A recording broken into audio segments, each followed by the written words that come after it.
November 5, 1941. The Libyan Desert, 3 miles south of Sidi Rezeg. Private Herbert Peterson of the 2nd Battalion, the Rifle Brigade, pressed his cheek against the worn wooden stock of his Lee Enfield No. 4 rifle. Through the iron sights, he watched a German officer emerge from behind a Panzer Mark III tank, binoculars raised, scanning the ridgeline where Peterson lay hidden among the rocks. The German was perhaps 400 yards away, an impossible shot by most standards. The desert heat created shimmering waves that distorted distance and depth. The wind gusted unpredictably across the open ground. But Peterson had fired this exact rifle through 2 years of training and 8 months of combat. He knew its peculiarities, its tendencies, the way it pulled slightly left at long range. He adjusted his aim 2 inches right of the officer's chest, held his breath, squeezed the trigger with the gentle pressure his instructors had drilled into him during endless hours on the ranges at Catterick. The rifle cracked. 400 yards away, the German officer crumpled. The binoculars clattered against the tank's hull. Before the body hit the sand, Peterson was already working the bolt, the smooth mechanical action ejecting the spent cartridge and chambering a fresh round. 10 rounds in the magazine, 9 remaining. A German sergeant rushed to help the fallen officer. Peterson's second shot caught him mid-stride. 8 rounds left. Within 20 minutes, Peterson had fired 7 more shots. 7 more Germans fell. When his section commander finally ordered a withdrawal ahead of the advancing panzer column, 11 German soldiers lay dead in the desert sand. Peterson had missed once. His shooting had bought his company 15 crucial minutes to reposition their anti-tank guns. That night, as Peterson cleaned his rifle by lamplight, a young lieutenant from another battalion stopped to watch. The officer had recently arrived from England, fresh from training, carrying a pristine Lee Enfield that still smelled of factory oil. "Bit old-fashioned, isn't it?" the lieutenant remarked, nodding at Peterson's weathered rifle. "Jerry's got those semi-automatic rifles now. 10 rounds, and you have to reload manually. Rather shows its age, don't you think?" Peterson looked up from his cleaning. His rifle was indeed old by modern standards. The design dated back to the Boer War era, refined in 1941, but fundamentally unchanged from the rifles his father had carried in the Great War. It held 10 rounds when German rifles held 5, but it required manual operation of the bolt for each shot when German engineers were experimenting with semi-automatic actions. "This rifle, sir," Peterson said quietly, running an oiled cloth along the barrel, "killed 11 Germans today. It's killed 43 since June. The rifle's not old-fashioned. It's proven. There's a difference." The lieutenant didn't reply. He would understand, soon enough. They all did, eventually. What that young officer couldn't have known, what none of the German soldiers facing British riflemen across North Africa could have imagined, was that this supposedly obsolete rifle represented one of the finest military firearms ever produced. Within 4 days, Peterson's Lee Enfield would account for 12 confirmed German casualties. His story would spread through the 8th Army, from battalion to battalion, becoming one of dozens of accounts that revealed a devastating truth. The weapon German soldiers had dismissed as antiquated was systematically destroying their most experienced troops. The Lee Enfield story didn't begin in the Libyan desert. It began 4 decades earlier in the mind of a Scottish engineer named James Paris Lee, who understood something fundamental about military rifles that many weapons designers missed. Reliability mattered more than complexity. Simplicity trumped sophistication. A rifle that worked every time was worth 10 rifles that worked perfectly 99 times out of 100. Lee's design, adopted by the British Army in 1903 as the short magazine Lee Enfield, was revolutionary precisely because it wasn't trying to be revolutionary. While other nations pursued technical innovations and mechanical complexity, Lee created a rifle that could be manufactured rapidly, maintained easily, and fired accurately by soldiers with minimal training. The designation told the story. Short referred to the barrel length, shorter than previous Lee Metfords, making it equally suitable for infantry and cavalry. Magazine indicated the detachable box magazine, holding 10 rounds, double the capacity of most contemporary rifles. Lee Enfield credited both the designer and the Royal Small Arms Factory at Enfield Lock, where production was centered. By 1914, when the Great War began, the Lee Enfield had been refined into a weapon of extraordinary effectiveness. German soldiers advancing across Belgium encountered British rifle fire they initially mistook for machine guns. The famous Mad Minute drill required soldiers to fire 15 aimed shots in 60 seconds. Experienced riflemen could achieve 30. But the Great War also revealed the Lee Enfield's weaknesses. The long rifle was cumbersome in trench warfare. The magazine protruded below the stock, making prone shooting difficult. The sights were adequate, but not exceptional. Throughout the 1920s and 30s, British ordnance engineers worked on improvements. The result was the Lee Enfield No. 4, introduced in 1941. This was the rifle Herbert Peterson carried at Sidi Rezegh, shorter overall length for easier handling, redesigned rear sight for improved accuracy, stronger action to handle more powerful ammunition, improved manufacturing techniques allowing faster production. The No. 4 retained everything that made the original Lee Enfield effective while eliminating most weaknesses. The rifle Peterson held that November evening weighed 9 pounds, 9 ounces loaded. Its overall length was 44 inches. The barrel measured 25 inches. It fired the British .303 cartridge, a rimmed round developed in 1892 that remained devastatingly effective half a century later. The 10-round magazine was loaded with 2 5-round chargers, pressed down from above with the thumb. But specifications don't explain why the Lee Enfield became the most beloved rifle in British military history.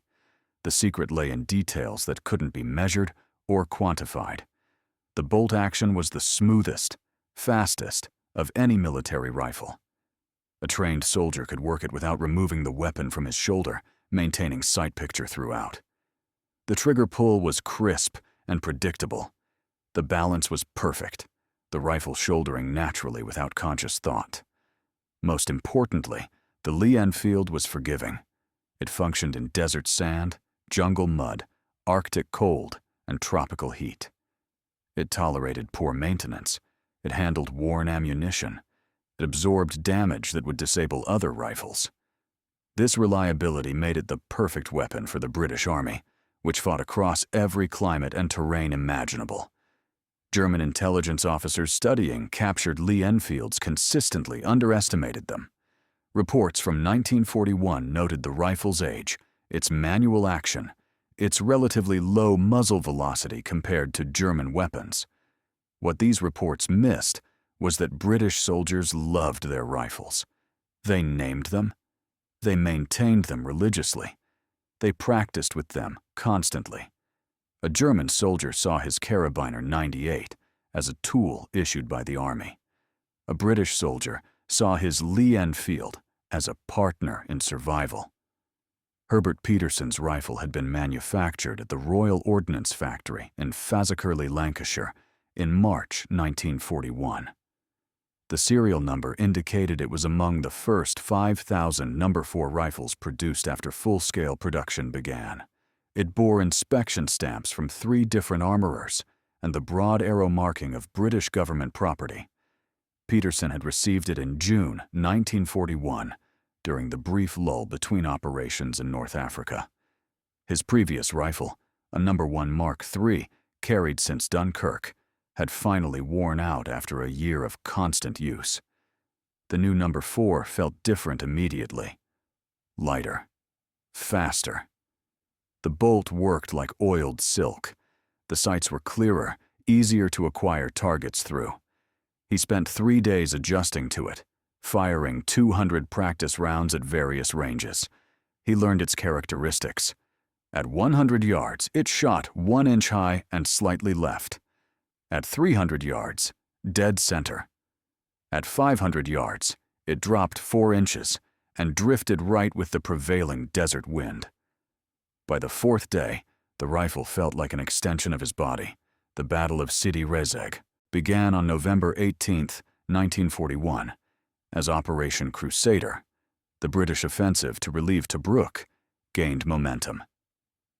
The 2nd Battalion, the Rifle Brigade, was tasked with holding a series of defensive positions south of the main German advance, denying them access to critical supply routes. Peterson's company occupied a ridgeline overlooking open desert. Their orders were simple: delay any German advance, identify targets for the anti-tank guns, withdraw only when directly threatened by armor. It was the kind of mission that relied on good shooting and steady nerves. November 19th dawned clear and hot. By 8 in the morning, the temperature exceeded 90 degrees. The Germans attacked at 9:30. They came with infantry mounted on trucks, supported by Panzer Mark IIIs and a handful of Mark IVs. The British anti-tank guns opened fire at 1,200 yards, forcing the tanks to spread out and seek cover. But the German infantry dismounted and advanced on foot, using the terrain skillfully, moving from depression to depression across the desert floor.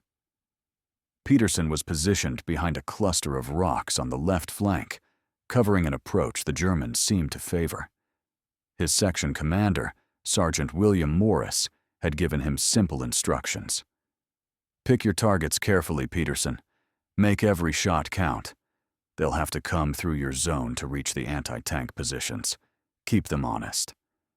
The first German soldier appeared at 600 yards, running between two shallow wadis.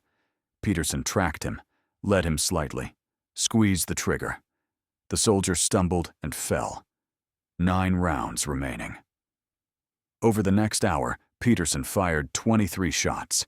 He struck 19 targets, 4 misses, 3 at extreme range, 1 when a sudden gust of wind caught the bullet. The Germans began to recognize that something was killing them from the British left flank. They adjusted their advance, swinging right, away from Peterson's position. This was exactly what Sergeant Morris wanted. By forcing the Germans right, Peterson had herded them into the killing zone of the British anti-tank guns and machine gun positions. The German attack stalled. By noon, they had withdrawn, leaving 37 casualties in the open desert. That afternoon, as Peterson cleaned his rifle, Morris approached with the company commander, Captain Jeffrey Wright. "How many rounds did you fire, Peterson?" Wright asked. 23, sir." "And your count?" 19 hits confirmed, sir. 4 misses." Wright nodded slowly. 19 hits at what ranges?" "Minimum 400 yards, sir. Maximum 750. Most between 5 and 600. The captain glanced at Morris, then back to Peterson. "That's exceptional shooting, Private. The Germans will remember this flank tomorrow. They'll come prepared." Wright was correct. On November 20th, the Germans returned with greater force, but they also returned with respect for the British left flank. They allocated additional resources to suppressing it, including dedicated machine gun fire and mortar rounds. This diversion of German assets to counter a single rifleman proved costly when the main British counterattack struck their weakened center. Peterson fired 31 rounds on the 20th. He claimed 24 hits. His shooting had evolved beyond simple marksmanship into tactical influence. The Germans weren't just avoiding his position. They were dedicating combat power to neutralize him. Every machine gun firing at Peterson's rocks was a machine gun not firing at advancing British troops. By November 21st, Peterson's tally had reached 48 confirmed casualties since the battle began. His rifle had fired 67 rounds. His hit rate exceeded 70% at ranges, where most soldiers struggled to hit man-sized targets at all. Other soldiers in the battalion had begun to notice. During the brief lulls between attacks, men would drift over to watch Peterson clean his rifle, check his ammunition, prepare for the next engagement. They asked questions about his technique, his aiming points, his breathing control. "The rifle does the work," Peterson would say. "You just have to let it. Don't force anything. Squeeze, don't pull. Let the sight picture be right before you fire. The Lee Enfield is accurate. You just have to be patient enough to use that accuracy. What Peterson understood, what he couldn't quite articulate to the others, was that the Lee Enfield rewarded smooth operation. The rifle's bolt action was so well designed that rough handling actually slowed you down. The fastest way to shoot was the smoothest way. Steady pressure on the trigger, fluid movement of the bolt, consistent cheek weld on the stock. When you worked with the rifle's natural characteristics instead of fighting them, the shots came quickly and accurately. The German infantry facing the rifle brigade at Sidi Rezeg carried Karabiner 98 Kurz rifles, the standard German infantry weapon. The Kar 98 was an excellent rifle by any standard. Accurate, reliable, well made. But it held only 5 rounds in an internal magazine that had to be loaded with stripper clips. The bolt was slower to operate than the Lee Enfield. The overall rate of fire was noticeably lower. More significantly, German military doctrine emphasized machine guns as the primary infantry fire support weapon. Rifles were defensive weapons, or tools for final assault. German soldiers were competent riflemen, but not exceptional ones. They didn't practice the intensive marksmanship training that British soldiers underwent. This doctrinal difference created a tactical gap. When British and German infantry engaged at medium to long range, British rifle fire was consistently heavier and more accurate. German machine guns provided superior firepower at close range, but in open desert warfare, where engagements often occurred at 4 to 600 yards, the Lee Enfield dominated. Feldwebel Hans Müller of the 15th Panzer Division encountered this reality on November 22nd. His platoon was tasked with locating and eliminating the British riflemen, who had been devastating German advances on the left flank. Müller was a veteran of Poland, France, and the Balkans. He'd commanded infantry in every environment from Polish forests to Greek mountains. He understood infantry tactics intimately. But the desert presented unique challenges. Concealment was difficult. Distances were deceptive. The heat created mirages that fooled even experienced soldiers. His platoon advanced in small groups, using what cover existed, moving rapidly between positions. They carried extra ammunition for their machine guns, planning to suppress the British position with overwhelming fire, while assault groups flanked it. Peterson saw them coming. They were good, moving tactically, using terrain effectively. But movement in daylight desert combat meant exposure, however briefly. Every time a German soldier crossed open ground between covered positions, Peterson's sights found him. His first shot struck a soldier crossing between 2 rock formations, 500 yards, center mass. The German fell immediately. The others went to ground, trying to identify the shooter's position. Peterson waited, patient, watching for movement. A German machine gunner shifted position, trying to set up his weapon. Peterson's second shot hit him in the shoulder, spinning him around. Not a kill, but the machine gun stayed silent. The gunner's assistant dragged him to cover. Peterson tracked them but didn't fire. No clear shot. Over the next 40 minutes, Peterson fired 11 times. He struck 8 targets. 3 were kills. 5 were wounds, serious enough to remove the soldiers from combat. Müller's platoon, which had started the advance with 32 men, ended it with 24 effectives. They never got closer than 400 yards to Peterson's position. That evening, Müller reported to his company commander, Hauptmann Friedrich Weber. His assessment was blunt. The British have a sniper on the left flank who is destroying our attacks before they develop. He fires from beyond our effective rifle range. Our machine guns cannot suppress him because we cannot locate him precisely. He moves position between engagements. I estimate he has killed or wounded 15 to 20 men over the past 3 days. Weber nodded slowly. What weapon is he using? The British Lee Enfield, Herr Hauptmann. The same rifle all their infantry carry. Not a sniper rifle? No telescopic sight? No, sir. Standard issue infantry rifle. iron sights, but his shooting is exceptional. Weber was quiet for a moment. Feldwebel, we have been told the British rifle is old-fashioned, slow to fire, less powerful than our Karabunner. Yet one man with this supposedly obsolete weapon has stopped multiple platoon-strength attacks. Yes, Herr Hauptmann, the rifle may be old, but the man behind it is very skilled, and the weapon itself is more capable than our intelligence suggests. This conversation, recorded in Weber's diary and recovered after the war, revealed a growing German awareness that they had underestimated the Lee Enfield. Similar reports were filtering up through German units across North Africa. British rifle fire was consistently heavier and more accurate than expected. Individual British riflemen were achieving results that German doctrine said required machine guns or sniper teams. November 23rd brought the climax of Peterson's four-day stand. The Germans, frustrated by their inability to advance past the British left flank, committed a full company to eliminating the defensive position. Over 100 infantry, supported by mortars and heavy machine guns, attacked at dawn.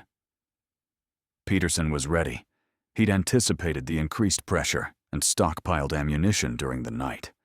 250 rounds, 25 magazines worth, stacked in neat rows beside his position.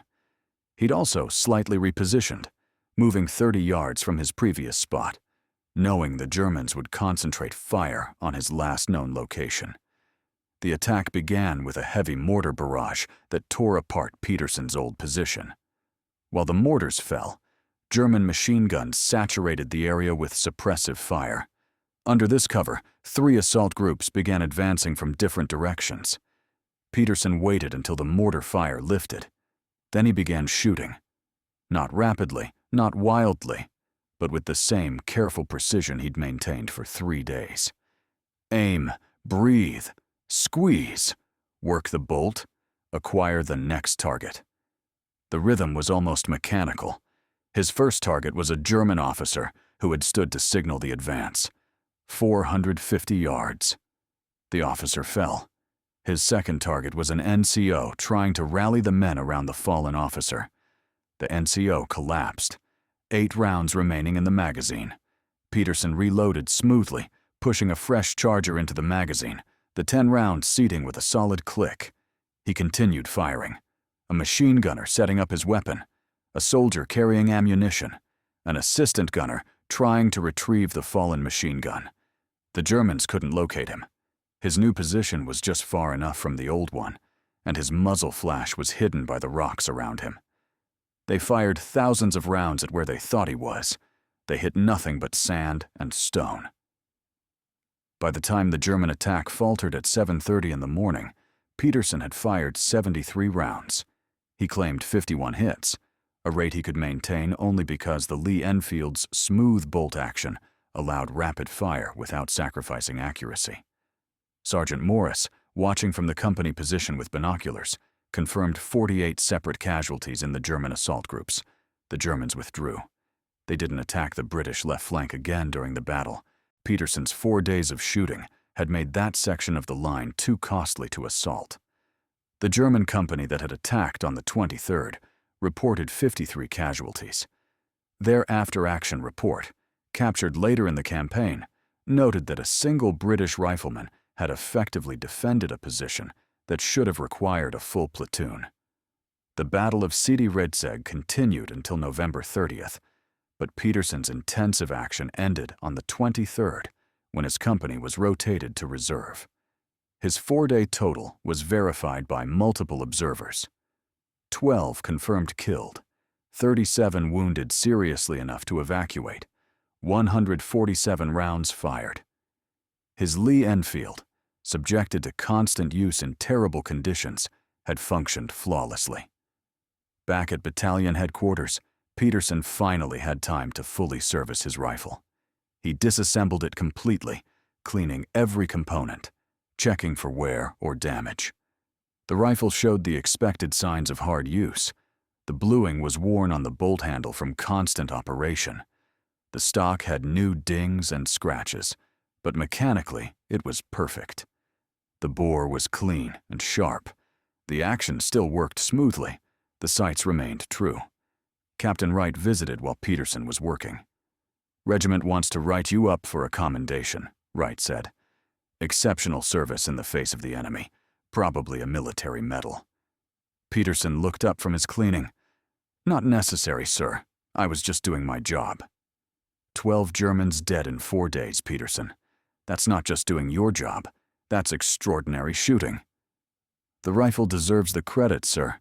All I did was aim it properly." Wright smiled slightly. "The rifle doesn't deserve credit. You do.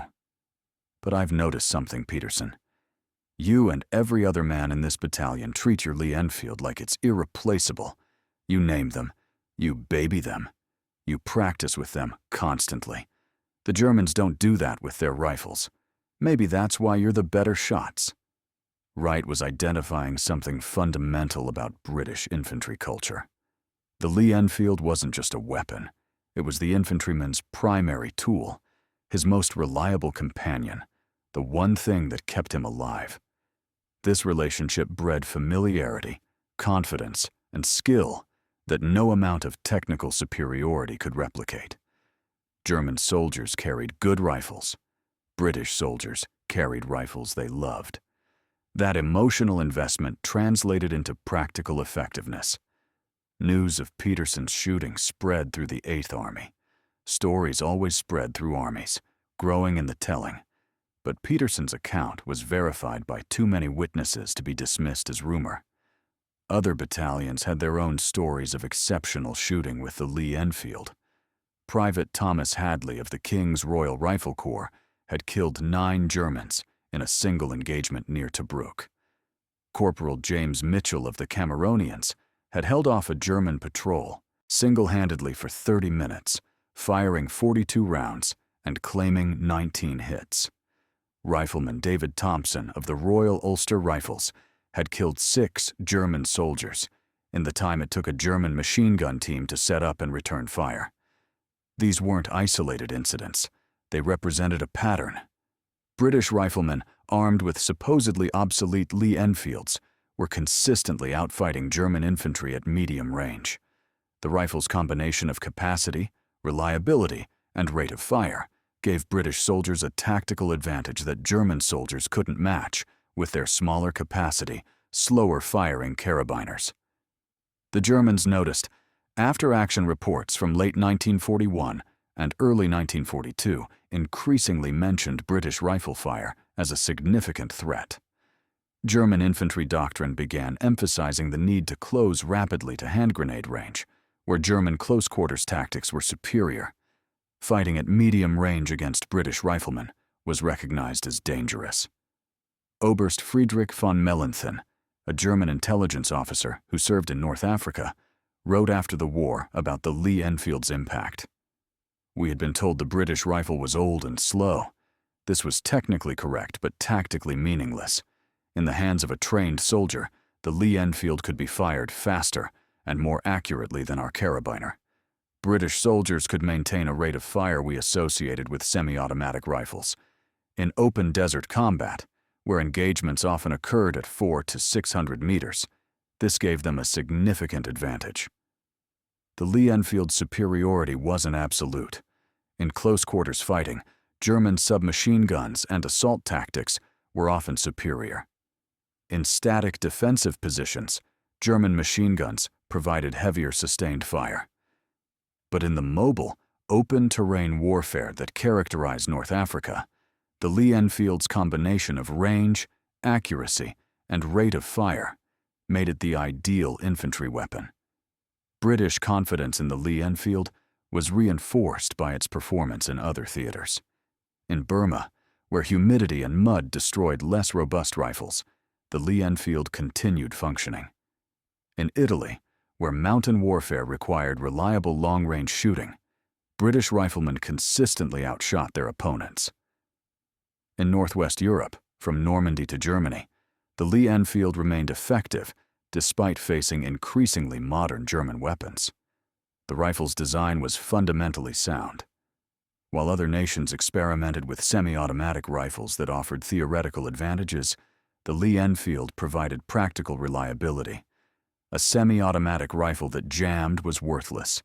A bolt-action rifle that always worked was invaluable. This reliability bred confidence. British soldiers knew their rifles would fire when they needed them to fire. They knew the rifles would survive the worst conditions. They knew that proper maintenance would keep them shooting accurately for years.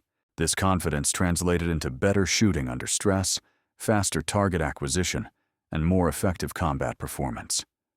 Herbert Peterson's Lee Enfield stayed with him throughout the North African campaign. He carried it at First Alamein in July 1942, where his company helped stop Rommel's last attempt to break through to Alexandria. He carried it at Second Alamein in October, firing 237 rounds during the breakthrough battle. He carried it during the advance into Tunisia, through Sicily, and finally into Italy. By the time Peterson was wounded at Monte Cassino in February 1944, his rifle had fired over 4,000 rounds in combat. It had been cleaned thousands of times, exposed to sand, mud, rain, and snow. It had been dropped twice, once from a truck and once during a mortar barrage. It still shot accurately. The bore was worn but serviceable. The action remained smooth. The sights were true. When Peterson was evacuated to hospital in Naples, he refused to hand over his rifle to the quartermaster. The medical officer had to pry it from his hands. Peterson's last words before the morphine took effect were reportedly, "Take care of that rifle. It's killed over 100 Germans." The rifle was indeed cared for. When Peterson recovered and returned to his battalion 4 months later, the armorer had refurbished it completely. New stock, re-blued metalwork, bore inspected and approved. But it was the same rifle, same serial number, same familiar feel. "Couldn't let you come back to a different rifle," the armorer said. "This one's got a reputation to maintain." Peterson carried it through the rest of the Italian campaign. He was still carrying it when Germany surrendered in May 1945. By war's end, his personal tally exceeded 150 confirmed casualties, making him one of the most successful riflemen in the British Army. Every kill was credited to the same Lee Enfield No. 4 he'd received in June 1941. After the war, Peterson was asked by a military historian what made the Lee Enfield so effective. His answer captured the rifle's essence perfectly. It was simple and it was reliable. Those are the only two things that matter in combat. A complex rifle that works perfectly 99 times out of 100 will fail you when you need it most. A simple rifle that works every single time will save your life. The Lee Enfield worked every time. In sand, in mud, in cold, in heat. It never let me down. Not once in 4 years. You can't ask more from a weapon than that. The Lee Enfield remained in British military service long after most of its contemporaries were retired. While other nations adopted semi-automatic and then automatic rifles, Britain continued issuing Lee Enfields through the 1950s. The rifle finally began being replaced in the late 50s by the L1A1 self-loading rifle. But even then, Lee Enfields remained in reserve, stocks and specialist roles for decades more. The last British military unit to carry Lee Enfields in combat was likely a ceremonial guard unit in the early 2000s. But the rifle's combat service effectively ended in the 1960s, concluding a service life that spanned 6 decades and 2 world wars. No other military rifle in history served so long or so well. Modern collectors and historians recognize the Lee Enfield as one of the finest military rifles ever produced. Its combination of reliability, capacity, and rate of fire was unmatched in its era. Soldiers who carried it in combat speak of it with an affection usually reserved for old friends. There's a reason for that. The Lee Enfield was the friend that never let you down, the partner that kept you alive, the tool that worked when everything else failed. Herbert Peterson died in 1997 at the age of 77. His Lee Enfield, the rifle that had accompanied him through 4 years of combat, was donated to the Imperial War Museum in London, where it remains on display. The display card notes its history. Manufactured March 1941, issued June 1941, served throughout North African and Italian campaigns, over 4,000 rounds fired in combat, estimated 150 enemy casualties. But those numbers don't capture what the rifle meant to Peterson or to the thousands of other British soldiers who carried Lee Enfields through the war. To them, it was more than statistics and specifications. It was the weapon that kept them alive when men with supposedly superior rifles died around them. The German soldiers who mocked the old Lee Enfield learned the truth the hard way. Age didn't determine effectiveness. Sophistication didn't guarantee superiority. What mattered was reliability, and the Lee Enfield was the most reliable military rifle in the world. In the hands of trained soldiers like Herbert Peterson, it became devastating. 12 Germans dead in 4 days, 147 rounds fired, 150 total casualties over 4 years, all from a rifle that critics called old-fashioned and obsolete. Peterson knew better. Every British rifleman knew better. And eventually, through painful experience, the Germans learned better too. The rifle they mocked became the rifle they feared. That transformation, from object of derision to instrument of terror, was written in desert sand and mountain stone across 4 years of war. The Lee Enfield earned its reputation the hard way, one accurate shot at a time, in the hands of soldiers who understood that the best weapon isn't the newest or the most complex. It's the one that works every single time you need it. Herbert Peterson's Lee Enfield worked every single time. That's why 12 Germans died in 4 days. That's why 150 died over 4 years. And that's why the supposedly obsolete rifle became legend. The men who carried it never had any doubt. They knew from the first shot to the last that the Lee Enfield was the finest rifle in the world. And they were right.